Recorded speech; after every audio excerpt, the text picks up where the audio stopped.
How's it going, guys? Positive Key, back with another RuneScape 3 update. I know I got a lot of people hating on RuneScape 3 lately.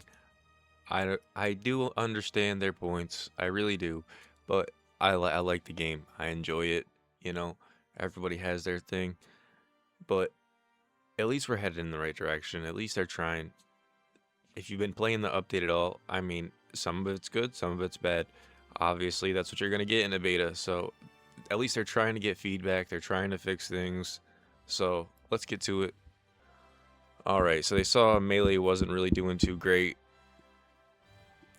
and they made it so the basic attack average per hit is up to 115%, backhand 70% to 100% average, flurry 50% to 60% average, adaptive strike 100% to 145 average with a two hand, 100% to 150 average with a dual wield. Dismember no longer a basic ability, costs 0 adrenaline. I think that was needed. 28 to 40% average increase, 5 to 6 hits increase. The Hurricane, instead of requiring a specific number of targets to reset its cooldown, it now reduces its cooldown by 3 seconds for each enemy hit. First, 135 average increased to 150. AoE hits 150 average increased to 170 average. Dismember recast 1, 35% average to 90% average. Remove the movement damage multiplier.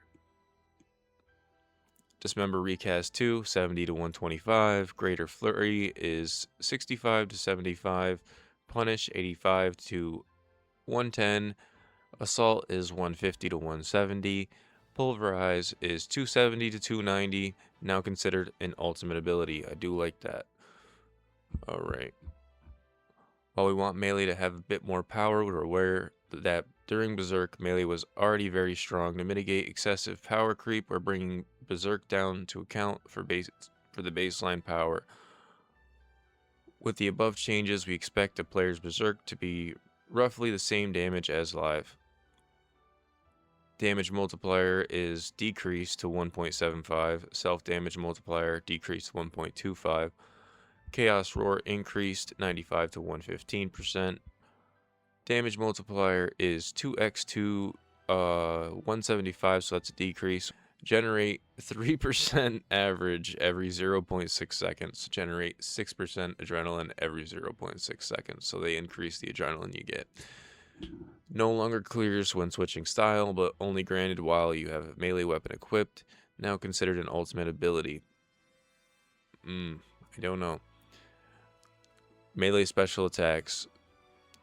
To not indirectly nerf special attacks with the above multiplier changes, special attacks across the board have had slight changes to their damage to allow them to perform on or at a similar level to live.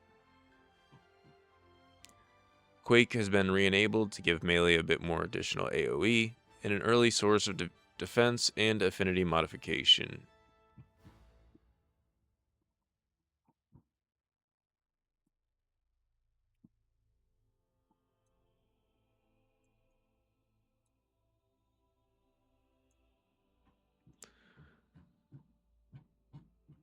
Alright, onto ranged.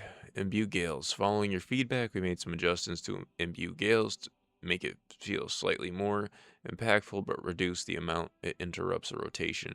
We've also reverted the 1.2 second global cooldown to 1.8 seconds. Global cooldown the global cooldown in 15 seconds increased to 20.4 seconds.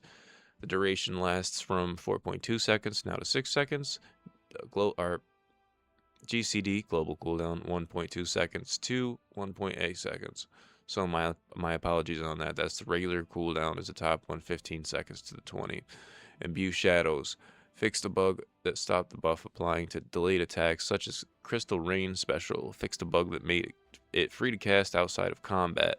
Bombardment. AoE range has increased from 1 tile to 2 tiles.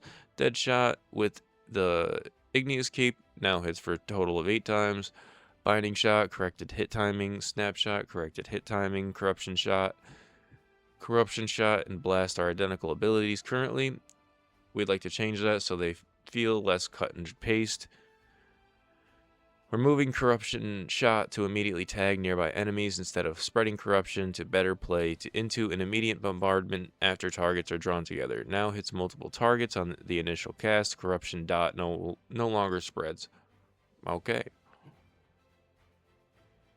So I think that's a range improvement for sure. Hopefully it makes it in. Ability removal. Detonate has been disabled. Detonate, Magnum Tempest, and Corruption Blast all set in a weird spot, being AoE abilities that all serve roughly the same purpose. This is under magic. With little to differentiate them, with a focus on reducing ability bloat, and after speaking to you, we've elected to disable Detonate as it was the least favored of the 3 abilities and push up a magma tier. Ability modification. Magma Tempest. Adrenaline raised from 0% to 25%. Damage raised from 27.5% average to 40% average per hit. Cooldown raised from 15 seconds to 21 seconds. Concentrated Blast now applies crit benefits to the entirety of the next attack. This means it will last for both hits of Wild Magic, Igneous Omni Power, but only the first channel of an Asphyxiate. We define next attack as the next singular cast. Examples. Wild Magic is a single attack that hits twice, whereas Asphyxiate is an ability that attacks 4 times. The tooltip stated next ability, we expect that to last for the full channel. Okay. Critical Strike bonus reduced from 8% per channel to 7% per channel. Tsunami, speed up the hit timing. Sonic Wave, Runic Charged Sonic Wave, Adrenaline reduction 50% to 35%. Runic Charged Greater Sonic Wave, Adrenaline reduction 60% to 45%. Fix the bug that prevented the buff from being consumed. Fix the bug that allowed flow to be consumed by non-magic abilities. Wild Magic, reduce cooldown from 6 seconds to 5.4. Dragon Breath, level requirement raised from 14 to 19. Omni Power, level requirement reduced 20 to 12. Smoke Tendrils, self-damage reduced 55% to 37.5%. Adrenaline requirement 15% to 0. So Smoke Tendrils no longer needs adrenaline. That, I don't know if that's a good thing or not. We'll have to find out. Runic Charge no longer incurs a global cooldown. Sanguine Charge, Exsanguinate, and Sanguine Charge felt a bit lost, losing the 12% damage boost. Never really felt worth it. We were switching it up to keep the stacks instead of the player sacrifices some HP to the Sanguine Charge. Additionally, Sanguine Charge improving Combust felt lackluster, especially with Combust no longer being a basic. We're swapping this out, so Sanguine Charge instead has reduced cooldown compared to its bluer cousin, letting you power up your basic more often and keeping with the theme set out with the Blood Teeth stacks. No longer consumes Blood Teeth stacks, now cost health. No longer extends Combust, and the cooldown is reduced to 19.8 seconds from 30 seconds. Stuns for melee, ranged, and magic now unlock at level 31 and unlock their second charge at level 54 to allow usage of these earlier in player progression. Updated Overpower, Deadshot, Omnipower, and Death Squalls to require 60 adrenaline by default, as their thematically an ultimate damage dealing ability should feel impactful, but at the cost of 100 adrenaline, it's never really worth it. I completely agree with that. This is where previously the Igneous Capes from Zook would rectify this issue. However, we want these abilities to value at its core and not require a late game upgrade. As the solution going forward, we want to classify ultimate abilities as thematically strong abilities that fit the fantasy. Updated the Igneous Cape information and effects to reflect this. I think that this is the best thing out of all these notes. Damage per level. Alright.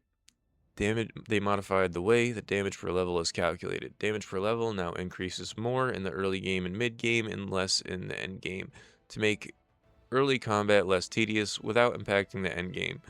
With the removal of auras, we understand that the average PvMer becomes weaker, especially those who revolve their gameplay around them. In addition to this, we're introducing 120 combats, which roughly offset this damage loss. However, we don't want you to feel like you need to hit 120 in the relevant skill before you start bossing. As a result, we modify the damage per level formula. In live, this takes the relevant stat level. Example, when used a ranged weapon, it takes your range stat and multiplies it by 2.5 linearly. We modified how damage per level is calculated by adding a logarithmic scale to the damage per level curve to alleviate some of the level benefits from the auras. This aims to add additional power to the mid-game to make combat progression less tedious, without adding additional passive power to the end game where appropriate. For those more math-focused, these use the formulas. We're not going to do that. 145 max level with potion boosts, 2.5 original damage per level, and he's going to throw a graph and show you how that graphs out instead of doing all that math stuff right there, because I know some math, but that looks a little difficult. Okay, basic attacks for range and melee will now alternate hands when dual wielding. Okay, that's pretty cool. And as always, right there is how you get into the beta. If you want to pause the video, read it, super easy. I mean, it helps them give feedback. If you like RuneScape 3 and you want to make it better, it helps them help us make it better. If you guys enjoyed this content, please make sure to leave a sub. Always stay up to date on the beta info and all the patch notes for RS. As always, thank you very much, guys. Stay positive.